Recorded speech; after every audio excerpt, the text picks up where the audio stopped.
حقوق العباد کے معاملے میں نزاکت. اور پھر جو آیت میں نے قرآن پاک کی پڑھی، ایک تو یہ ہے کہ آپ لوگوں سے معافی لے، معافی مانگے. ہمارے ہاں نا معافی کا مزاج، قبول کریں جب کوئی بندہ معافی طلب کرے تو معافی. ہمارے ہاں معافی مانگنے کا رواج میں آپ یقین کریں سرے سے ہے ہی نہیں، بلکہ الٹا لوگ چڑھائی کر جاتے ہیں، کہتے ہیں اوہو تم نے معافی مانگ لی ہے تو معاملہ ہی ختم ہو گیا. اور جو آدمی، میں بڑے زمانے سے کہہ رہا ہوں کہ میرے ملک میں ایک رواج بنتا جا رہا ہے، جس کی زبان جتنی زیادہ سخت ہوتی ہے اس کا عروج اتنا زیادہ ہوتا ہے.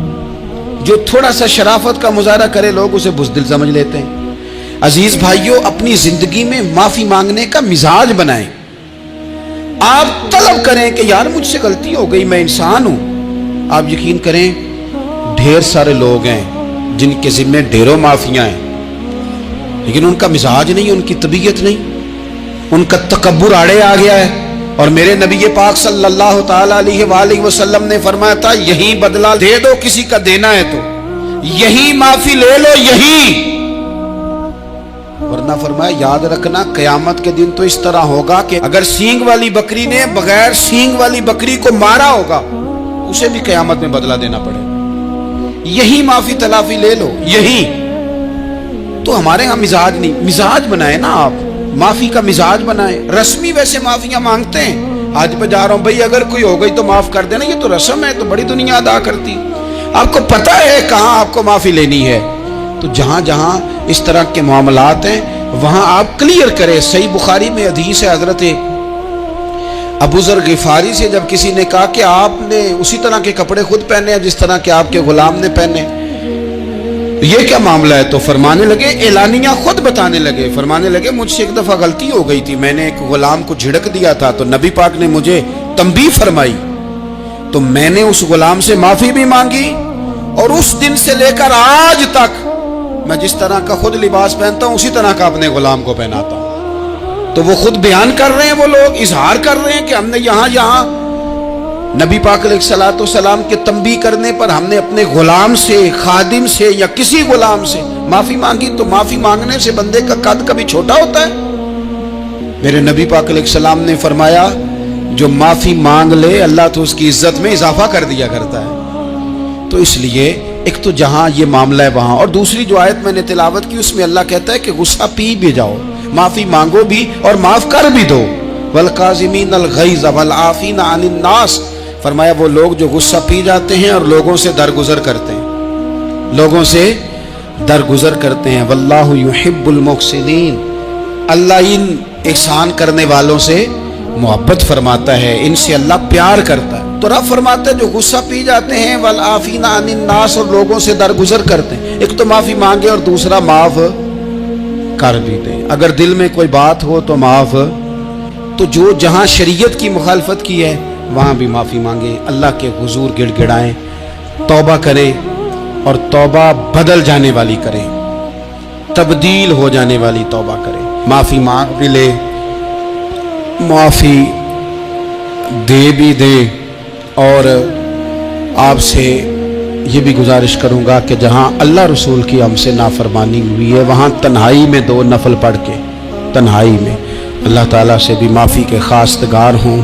یاد رکھیں جب اس کی خفیہ تدبیر آ گئی تو پھر معافی کا وقت ہو سکتا ہے خدا نہ کرے ہمیں نہ مل سکے. تو اب وقت ہے، خوب استغفار کریں، خوب معافی مانگیں. اللہ تعالیٰ آپ کو اور مجھے عمل کی توفیق عطا فرمائے.